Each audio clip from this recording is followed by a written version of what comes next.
आपने कई जगह सुना कि हमारी लाइफ डेस्टाइन्ड है, हमारा जो भाग्य है पहले से बन चुका है।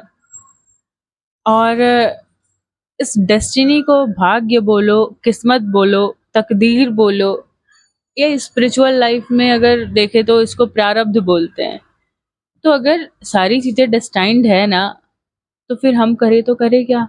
अगर हमारे साथ कुछ अच्छा होता है, तो लोग आके बोलते हैं कि यार भगवान ने तेरी किस्मत क्या मस्त बनाई है। और अगर बुरा होता है तो फिर बोलते हैं कि कोई बात नहीं यार, तेरी किस्मत ने भगवान ने लिखा हुआ था ये पहले से ही, झेल ले इसे। हाँ, तो क्या डेस्टिनी रियल है? Destiny is so real. तो इस वीडियो में हम यही बात करने वाले हैं कि एक्चुअल में डेस्टिनी क्या है। मेरे भी माइंड में ये क्वेश्चंस काफ़ी टाइम से थे कि यार डेस्टिनी और कर्मा क्या है सारी चीज़ें। तो इस वीडियो में आज हम यही डिकोड करने वाले हैं और एक बड़े इजी लैंग्वेज में समझने वाले हैं कि डेस्टिनी, कर्मा, लाइफ क्या है ये सब कुछ। जब श्री राम को वनवास हुआ और भरत अपने ननिहाल से आए, उनको पता चला कि मेरे पिताजी अब नहीं रहे, भैया भाभी और छोटा भाई वन चला गया है, तो उनके माइंड में हजार सवाल थे, हजार सवाल। तो उस टाइम पे उनके जो गुरुजी थे उन्होंने बोला, सुन भरत, भावी प्रबल, लाभ हानि जीवन मरण, जस अपजस सब विधना के हाथ। ये विधना डेस्टिनी ही है।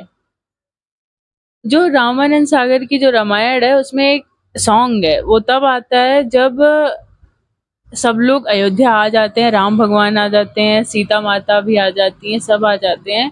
और तब कुछ सर्कमस्टेंसेस ऐसे बनते हैं कि सीता माता को सब कुछ छोड़ करके जाना था। और तब ये गाना चलता है, let me read the lyrics of it. Ram Siya जुग जुग के साथी बिछड़ जाते हैं, बिदना तेरे लेख किसी की समझ ना आते हैं। ये क्या हो रहा है, कुछ नहीं समझ आ रहा है। अच्छा खासा वो लोग लंका जीत करके यहाँ पे आए, अच्छी खासी जीवन चल रही है, तो फिर ये क्या है? जब भगवान ने ऐसा प्रिटेंड किया कि उनको नहीं समझ आ रहा है कि उनके पास उनकी रानी है, फिर उसको बाहर भेजना पड़ रहा है, एंड उनके जो बच्चे हैं उनसे दूर रहना पड़ रहा है, तो फिर we are just a small creature. Same चीज महाभारत में अर्जुन के साथ होती है। अर्जुन उस टाइम पे ये भी तो कर सकते थे कि मैं धनुष रख रहा हूँ साइड में, ये युद्ध मेरे बस की नहीं है। इवन उन्होंने ये कहा भी और धनुष साइड में रखा भी। जब सब कुछ डेस्टाइन्ड है तो फिर मैं क्यों लड़ूं? जब सत्य की जीत होनी है, मेरी जीत होनी है, तो फिर मैं अपने हाथों इतना खून क्यों बहाऊं?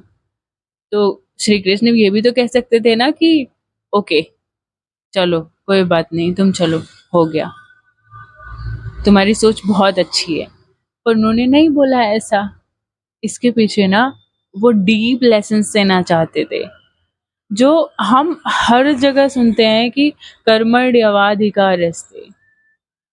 भाई लाइफ मिली है तो अपने कर्म करने के लिए ही मिली है। और डेस्टिनी क्या है ना, सिंपल लैंग्वेज में समझो, ये मेरा जन्म है और इस जन्म में मैं लड़की हूँ जिसका नाम रिया है। और हमें इतना तो पता है ना कि हमारे जन्म पुनर्जन्म ये सारे होते रहते हैं। इसके पहले मैं क्या थी मुझे कुछ आइडिया नहीं है, लेकिन उस टाइम पे मैंने कुछ ना कुछ तो कर्म तो किया ही होगा, और जो उसका रिजल्ट है वो मुझे अब मिल रहा है। अगर मुझे कभी भी हर्ट होता है या कभी चोट लगती है, जबकि मैंने कुछ नहीं करा हुआ है, मैं अपना काम कर रही हूँ, है ना, मैंने कुछ गलत नहीं करा हुआ, तो that is the part of destiny.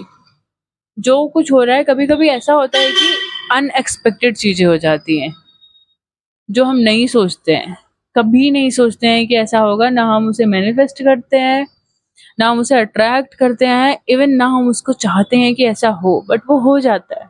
That is the part of the destiny. और ये अभी मैंने जस्ट बोला ना कि हमारे जो पुराने जन्म है उसका जो खाता है ना, वहां से ये सब निकल के आ रहा है। अच्छा, तो डेस्टिनी जब सब कुछ प्री डिसाइडेड है, सब कुछ होना ही है, तो फिर मैं करूँ क्यों काम? मैं ऐसे बैठ जाती हूँ ना।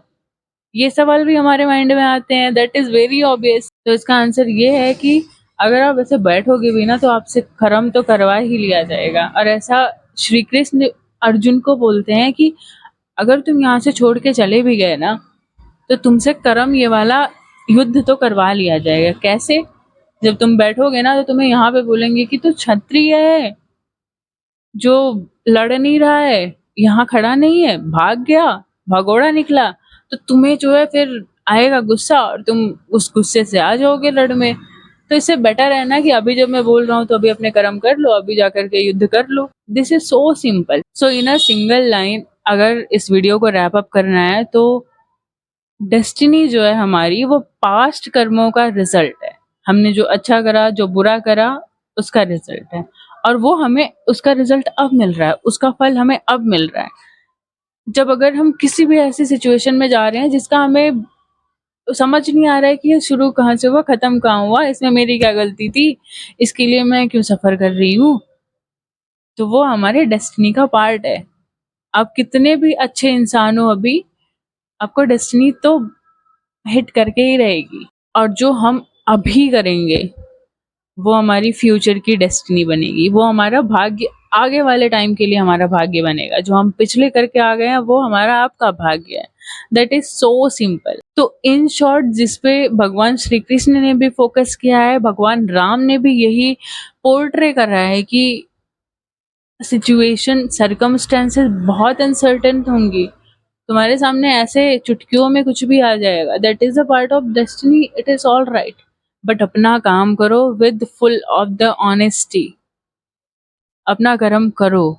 अगर मान लो मैं ये डिसाइड करके बैठ जाऊंगी कि हाँ ठीक है मेरी डेस्टिनी है तो फिर मैं नहीं करती हूँ काम, तो मैं यहाँ बैठ गई, लेकिन फिर मैं बैठी रहूंगी बैठी रहूंगी बैठी रहूंगी, थोड़ा सा मेरा पैर हिलाऊंगी, फिर माइंड में कुछ सोचती रहूंगी, फिर एक टाइम पे ऐसा लगेगा कि मैं अपने हाथों से ये रस्सी खोल लूँ। तो कर्म ना करवा ही लिए जाते हैं, and you can not escape the destiny.